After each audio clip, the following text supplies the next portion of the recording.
வணக்கம் ஃப்ரெண்ட்ஸ், எல்லோரும் எப்போ இருக்கீங்க? நல்லா இருக்கீங்களா?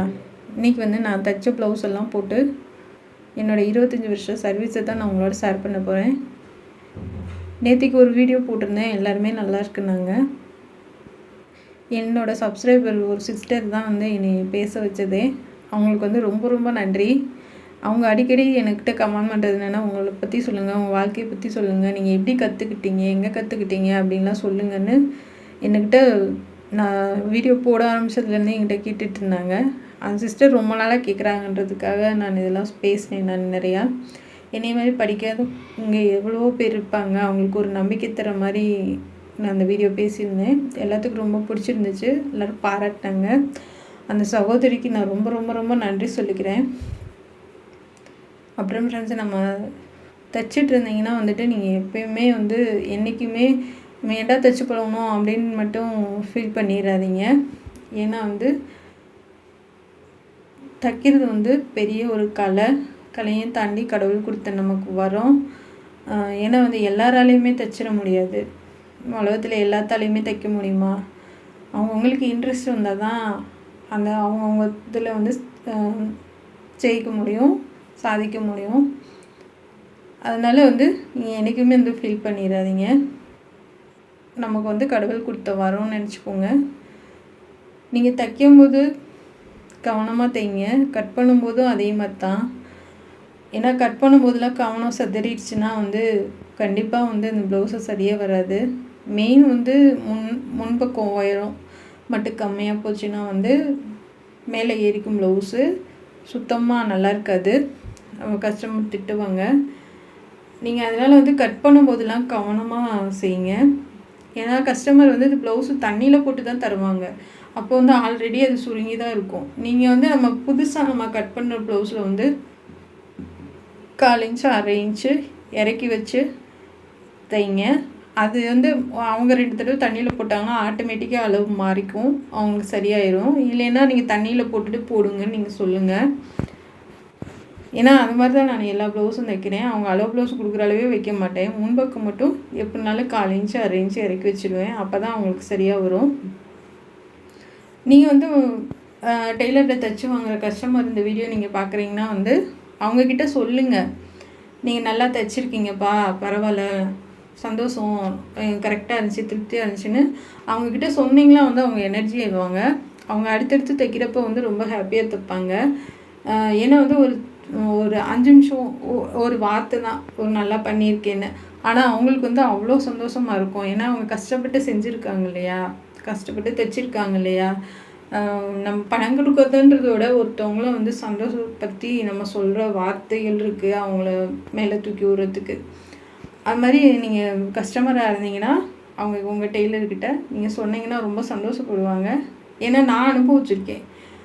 என்கிட்ட ஒரு டீச்சர் நான் 25 வருஷமாக தைக்கிறேன்னா அவங்களுக்கு நான் 20 வருஷமாக நான் தைச்சி கொடுத்துட்ருக்கேன். அவங்க பேர் தென்றலரசி, டீச்சராக ஒர்க் பண்ணுறாங்க. அவங்க ஃபேமிலிக்கே நான் தான் டெய்லரு. நான் இப்போ தைக்கிற ஸ்டாப் பண்ணாலும் என்னால் அவங்கள மட்டும் விட முடியல.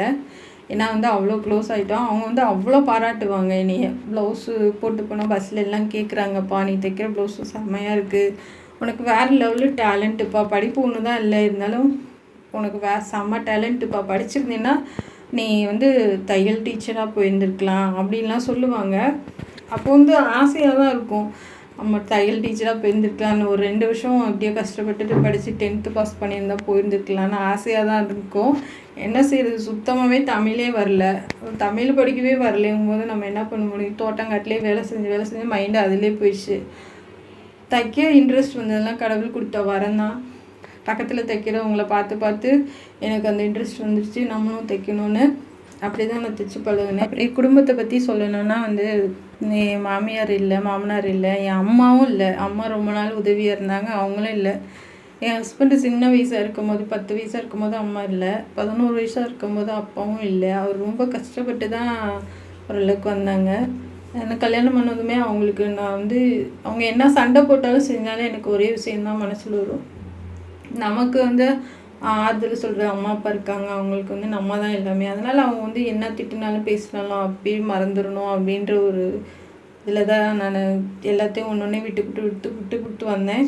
ஏன்னா அவன் தனியாக வளர்ந்தனால அப்போது வந்து அன்பு பாசம்லாம் என்னென்னு தெரியல. ஆனால் இப்போ வந்து ரொம்ப பாசமாக இருக்காங்க, ரொம்ப அன்பாக இருக்காங்க.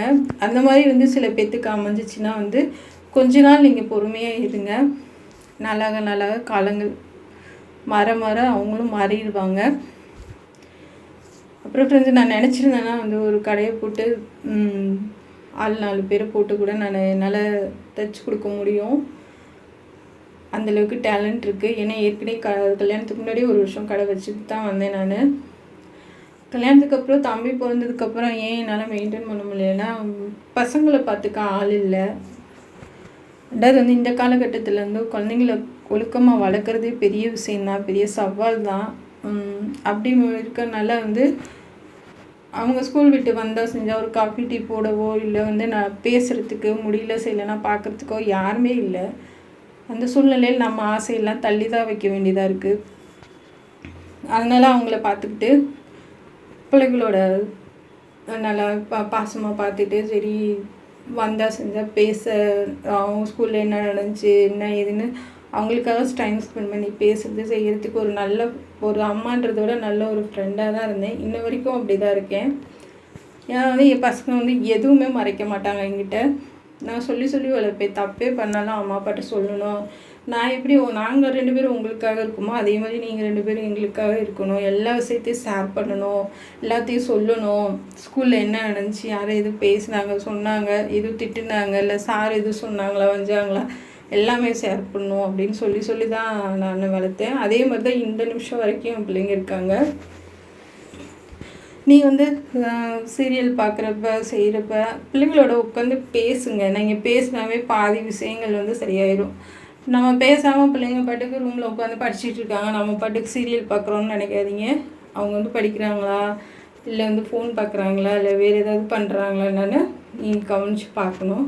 ஏன்னா வந்து பசங்களுக்கு வந்துலாம் 2ஆம் கட்ட வயசு எதுன்னா வந்து அதாவது வந்து எதுவும் புரியாத வயசு. மற்றவங்கள நம்புகிற அளவுக்கு வந்து நம்மளை நம்ப மாட்டாங்க. அந்த மாதிரி வயசு வந்து 10th-லேருந்து 12th வரைக்கும் அந்த 2 வருஷம் ரொம்ப பத்திரமா பார்த்துக்கணும். அதனால் நான் தப்பாக நினச்சிக்காதீங்க. நானும் ஒரு அம்மாவாக தான் நான் சொல்கிறேன், உங்களோட ஷேர் பண்ணுறேன். எனக்கு சப்போர்ட் பண்ண சப்ஸ்கிரைப் பண்ணவங்க அனைவரும் என்னோடய ஃப்ரெண்டுன்னு நினச்சிட்டு தான் நான் சொல்கிறேன். தப்பாக மட்டும் எடுத்துக்காதீங்க. ஒரு அம்மாவை வந்து நான் என்ன ஃபீல் பண்ணேன்றதை வந்து உங்களோட ஷேர் பண்ணுறேன். இது வந்து சொல்கிறனால தப்பு இல்லைன்னு தான் நான் நினைக்கிறேன். அதனால் வந்து குழந்தைங்கள நல்லா பத்திரமா பார்த்துக்குங்க. நீங்கள் வந்து அவங்களுக்கு நல்ல ஒரு ஃப்ரெண்டாக இருங்க. அம்மாண்ட தாண்டி ஒரு ஃப்ரெண்டு. ஏன்னா வந்து நம்மளாம் ஃப்ரெண்டாக இருக்கப்போ ஒரு ஃப்ரெண்டுக்கிட்ட வந்து தான் எல்லாமே ஷேர் பண்ணுவோம். அப்போ வந்து அம்மாவே ஃப்ரெண்ட் ஆகிடுச்சுன்னா அவங்க வந்து எதையுமே நம்மக்கிட்ட மறைக்க முடியாது. சில நேரம் ஏதாவது பிரச்சனைனாலும் அதை ஈஸியாக சால்வ் பண்ணலாம். பெரிய அளவுக்கு கொண்டு பிரச்சனை விடாது. அதனால் வந்து நல்ல ஒரு அம்மாவாக இருக்கிறதோட நல்ல ஒரு ஃப்ரெண்டாக இருங்க.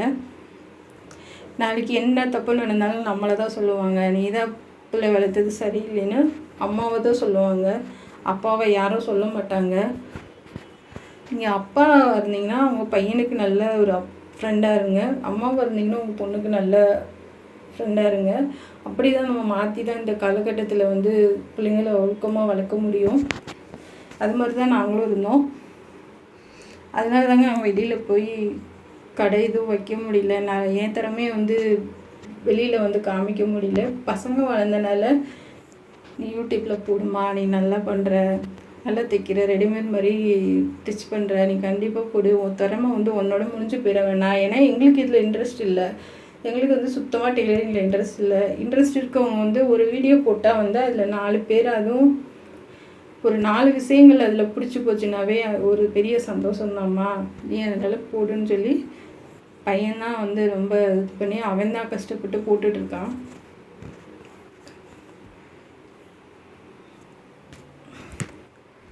நேற்றுக்கு போட்ட வீடியோவில் நிறைய பேசியிருந்தேன். எனக்கு அழுகு வந்ததுனால தான் அது பாதியோடு ஸ்டாப் பண்ணிட்டேன். அதனால மறுபடியும் ஒரு வீடியோ இன்னும் மீதி இருக்கிறதே நம்ம பேசிடணும் அப்படின்னு நான் வந்து மடியில் வச்சுக்கிட்டே தான் தம்பி பிறந்ததுக்கப்புறம் தவழும்போது செய்யும்போது கையை பிடிச்சிக்கிட்டு தான் தைச்சிட்ருப்பேன். இப்போ என்னைய ரொம்ப கஷ்டப்படுத்தினது வந்து நான் தைக்கும் போதே தம்பி கையை உள்ளே விட்டுட்டான், மிஷினில் ஊசிக்குள்ளே விட்டுட்டான் கையை. அப்போ வந்து ரொம்ப கஷ்டப்பட்டேன். அந்த ஊசியை வெளில எடுக்கிறதுக்குள்ளாட்டியும் ரொம்ப கஷ்டப்பட்டு தான் வெளியில் எடுத்தேன். அப்போ எனக்கு ரொம்ப கஷ்டமாக இருந்துச்சு. நம்ம இவ்வளோ கஷ்டப்பட்டு தைக்கிறோம், இப்படி ஆகிப்போச்சு அப்படின்னு சொல்லிட்டு ரொம்ப ஃபீல் பண்ணேன். ஏன்னா வந்து ஹெல்ப்புக்கு ஆள் இல்லைங்கும்போது நம்ம என்ன பண்ண முடியும், நம்மளே தானே எல்லாம் பார்க்குற மாதிரி இருக்குது. ஆனால் நான் என்ன சொல்கிறேன்னா, நீங்கள் பிள்ளைங்களை விட்டுட்டு போனீங்கன்னா வந்து பக்கத்தில் கொஞ்சம் சொல்லுங்கள், பார்த்துக்க சொல்லி வந்தால் ஸ்கூல் விட்டு வந்தால் செஞ்சால் கொஞ்சம் அப்படியே போய் பார்த்துக்குங்கப்பான்னு சொல்லுங்கள். வேலைக்கு போகாமே நம்மளால் இருக்க முடியாது, வேலைக்கு போய் தான் ஆகணும். ஏன்னா இப்போ இருக்க காலகட்டத்தில் வந்து 2 பேரும் வேலை பார்த்தா தானே சமாளிக்க முடியும்.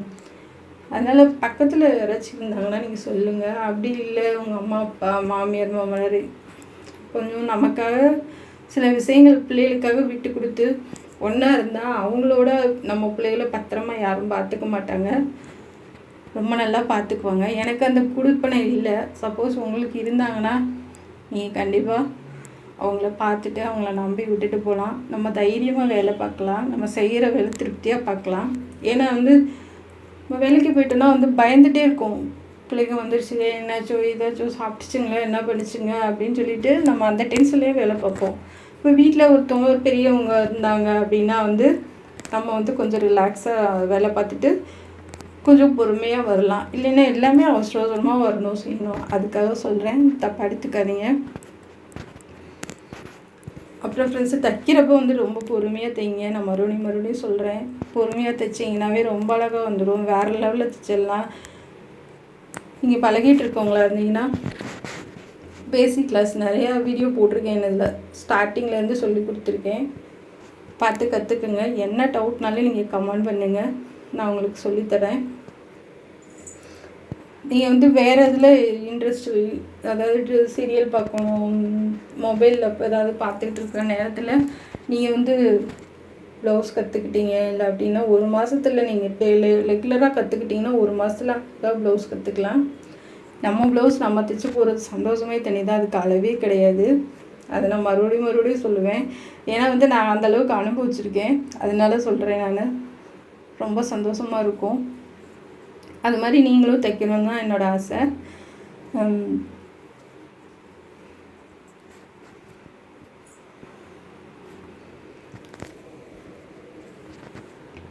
அப்புறம் ஃப்ரெண்ட்ஸ், இந்த ப்ளவுஸ் எல்லாம் நான் போட்டிருக்கிறதெல்லாம் உங்களுக்கு ஏதாவது பிடிச்சிருந்துச்சுன்னா என்னோடய வீடியோவில் எல்லாமே போட்டிருக்கேன். இது போட்டிருக்கிறது தான் நான் எடுத்து போட்டிருக்கேன். உங்களுக்கு நீங்கள் பார்த்து கற்றுக்கங்க.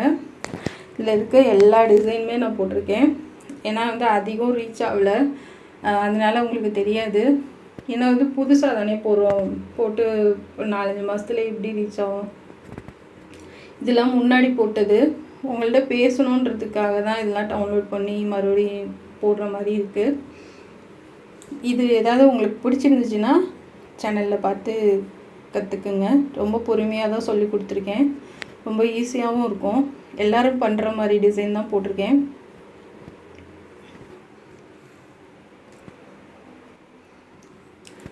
அப்புறம் ஃப்ரெண்ட்ஸு சப்ஸ்கிரைப் பண்ணுறீங்க, ஆனால் அப்புறமா எடுத்து விட்றீங்க. உங்களுக்கு பிடிச்சா மட்டும் பண்ணுங்கள். உங்களுக்கு எந்தளவுக்கு உங்களுக்கு அந்த வீடியோ பிடிக்குது, அது பிடிச்சிருந்துச்சின்னா, ரொம்ப பிடிச்சிருந்துச்சின்னா பண்ணுங்கள். பண்ணிவிட்டு எடுத்து விடாதீங்க. அது வந்து கஷ்டமாக இருக்குது. அது எதனால உங்களுக்கு பிடிக்கலேன்றதே எங்களுக்கு தெரியாமல் போயிடுது. ஏன்னா வந்து நீங்கள் அது சொன்னீங்க, கமெண்ட் பண்ணிங்கன்னா கூட நாங்கள் அடுத்தடுத்து சரி பண்ணிக்கிறோம். ஆனால் சப்ஸ்கிரைப் பண்ணிவிட்டு எடுத்து விடாதீங்க. உங்களுக்கு அந்த வீடியோ பிடிச்சிருந்துச்சின்னா பண்ணுங்கள்.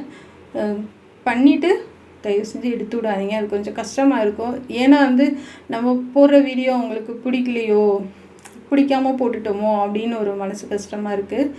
வேறு ஒன்றும் இல்லை. அதனால் வந்து கண்டிப்பாக உங்களுக்கு பிடிச்சிருந்துச்சுன்னா பண்ணிடுங்க. ஏன்னா நாங்களும் புதுசாக தானே போடுறோம், எங்களுக்கு எக்ஸ்பீரியன்ஸ்லாம் கிடையாது. வீடியோ போடுறது புதுசாக தான் போடுறோம். ஏன்னா நீங்கள் வந்து அதிகம் இந்த மாதிரி தைக்கிறது பார்க்குறதுனா வந்து உங்களுக்கு எப்படி போட்டால் புரியுன்றதை நீங்கள் சொன்னீங்கன்னா அதுக்கேற்ற மாதிரி நாங்கள் கண்டிப்பாக போடுறோம். நான் இது வரைக்கும் பேசுனது வந்து சரியாக தான் பேசியிருக்கேன். நானும் ஒரு அம்மான்ற ஒரு உரிமையில் தான் பேசியிருக்கேன். தயவு செஞ்சு தப்பாக ஏதாவது பேசியிருந்தால் மன்னிச்சிடுங்க.